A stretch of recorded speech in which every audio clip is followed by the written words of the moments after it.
জিনার গুনাহ মাফ করানোর শক্তিশালী নবীজির শিখানো একটি দোয়া। ফজরের 2 রাকাত সুন্নত নামাজ আদায় করার পরে ফরজ নামাজের আগে এই নিয়মে চোখ বন্ধ করে কিবলামুখী হয়ে বসে মন থেকে বিশ্বাস নিয়ে ইয়াকিন নিয়ে যদি মাত্র আপনারা 100 বার পাঠ করতে পারেন, আল্লাহু আকবার, যত কঠিন এবং জটিল গুনাহ আপনি করেন না কেন, জিনাহের গুনাহ সহ কবিরা সগীরা জাহেরি বাতিনি প্রকাশ্য অপ্রকাশ্য জিনা ব্যভিচার পরকীয়া সহ সমস্ত গুনাহগাতা আল্লাহ তাআলা দয়ে মুছে সাফ করে নিষ্পাপ করে বেগুনাহ মাসুম বাচ্চার মতো বানিয়ে দিবি।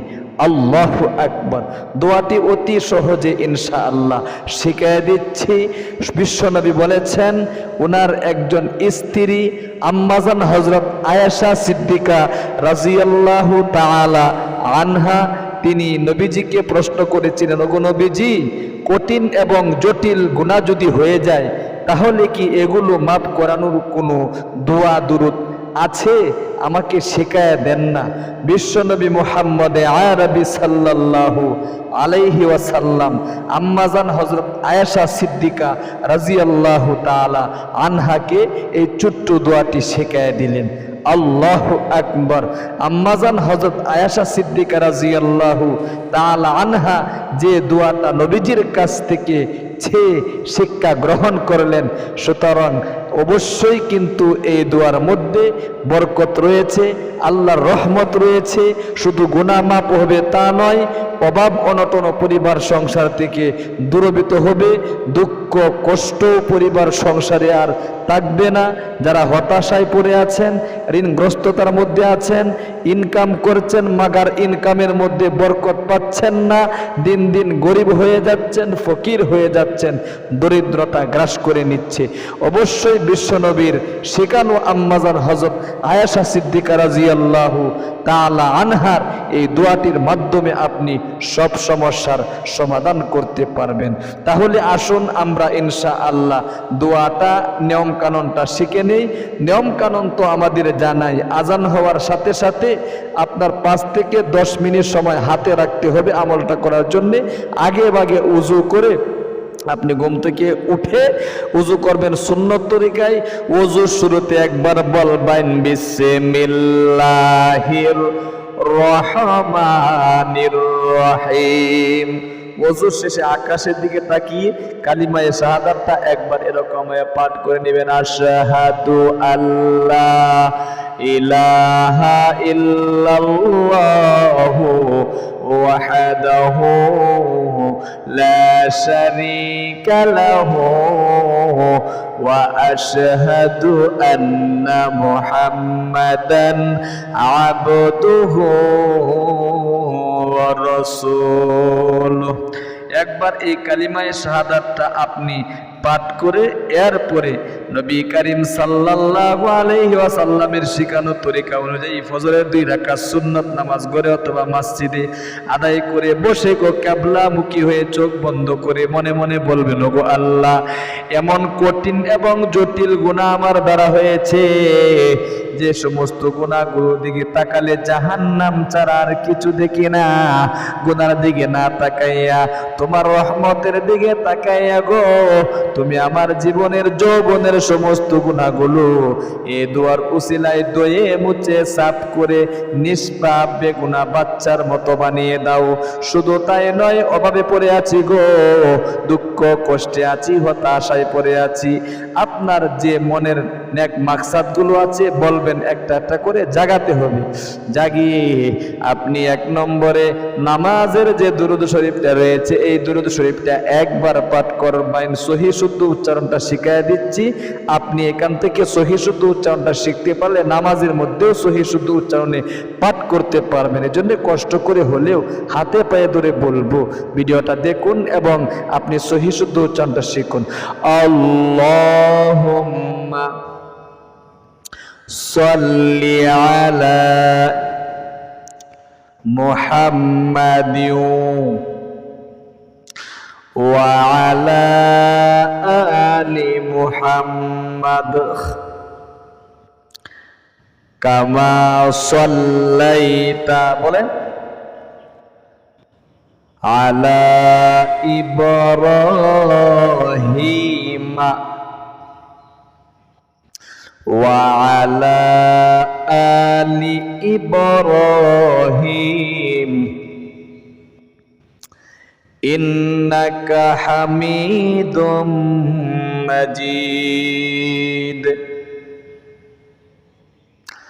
আল্লাহুম্মা বারিক আলা মুহাম্মাদিন ওয়া আলা আলি মুহাম্মাদ কামা বারাকতা আলা ইব্রাহিম ওয়া আলা আলি ইব্রাহিম ইন্নাকা হামিদুম মাজিদ। আল্লাহু আকবার। একবার পাঠ করবেন এই দুরুদে ইব্রাহিমটা নামাজের মধ্যে আমরা যে পড়ে থাকি। এরপরে আপনি বিশ্ব নবী মুহাম্মদ আরবি সাল্লাল্লাহু আলাইহি ওয়াসাল্লামের শিক্ষা দেওয়া আম্মাজান হযরত আয়েশা সিদ্দিকা রাদিয়াল্লাহু তাআলা আনহাকে যে দোয়াটি, এই দোয়াটি 100 বার পাঠ করবেন। এরকম ভাবে খুব সহি শুদ্ধ উচ্চারণটা শিখুন। আমি নিয়ম কারণটা বলে দিচ্ছি, খুব মনোযোগ দিয়ে পাঠ করবেন। এরপরে অভাব অনটন দূরীভূত হওয়ার জন্য একটি দোয়া 3 বার পাঠ করবেন, সেটাও শিখাই দিব। আগে এই দোয়াটি শিখুন। জিনাহের গুনাহ মাফ হওয়ার যে দোয়াটি রয়েছে, আল্লাহুম্মা ইন্নাকা আফুউন আফুউন তুহিব্বুল আফওয়া ফাআফু আন্নি আল্লাহুম্মা ইন্নাকা আফুউন তুহিব্বুল আফওয়া ফাআফু আন্নি। আরো কয়েকবার পাঠ করুন। আল্লাহুম্মা ইন্নাকা আফুউন তুহিব্বুল আফওয়া ফাআফু আন্নি। আল্লাহুম্মা ইন্নাকা আফুউন তুহিব্বুল আফওয়া ফাআফু আন্নি। অর্থ অনেক চমৎকার। অর্থ হলো আল্লাহুম্মা ইন্নাকা আফুউন, ওগো আল্লাহ তুমি গুনাহকে ক্ষমা করতে পছন্দ করো, গুনাহ মাফ করে দিতে পছন্দ করো। হ্যাঁ, ইন্নাকা তুহিব্বুল আফওয়া, সুতরাং তুমি গুনাহ মাফ করতে পছন্দ করো। ফাআফু আন্নি, হ্যাঁ আমার তো অনেক গুনাহ জমা হয়ে রয়েছে, তুমি দেখতেছো। কবিরা সগীরা জাহেরি বাতিনি, প্রকাশ্য প্রকাশ্য, জিনা ব্যভিচার পুরকিয়া সহ সমস্ত গুনাহগুলো তোমার নিকট মাপ চাচ্ছি। তুমি যেহেতু গুনাহ মাফ করতে পছন্দ করো, আমার গুনাহগুলো দয়ে মুছে সাফ করে আমাকে নিষ্পাপ বেগুনাহ বাচ্চার মতো বানিয়ে দাও। আল্লাহু আকবার। ও প্রিয় দিনী ভাই এবং বোন, এরপরে অভাব দূরীভূত হওয়ার জন্য এই দোয়াটি আপনি অবশ্যই কিন্তু 3 বার পাঠ করবেন মনোযোগ দিয়ে। আল্লাহুম্মা ইন্নী আউযু বিকা মিনাল হাম্মি ওয়াল হাজানি, বলেন ওয়াল হাজানি ওয়া আউযু বিকা মিনাল জুবনি ওয়াল বুখলি ওয়া আউযু বিকা মিন ওয়ালাবাতিদ দাইনি ওয়া কাহরির রিজাল। আল্লাহু আকবার। এই দোয়াটি আপনি 3 বার না পারলে একবার হইলেও পাঠ কইরেন। এরপরে আপনি মন ভরে মুনাজাত করবেন, যত মনের নেক মাকসাদগুলো আছে আল্লাহ তাআলার নিকট বলবেন, আপনার যত গুনাহ জমা হয়ে রয়েছে এগুলোর জন্য মাপ চাইবেন 1 নম্বরে।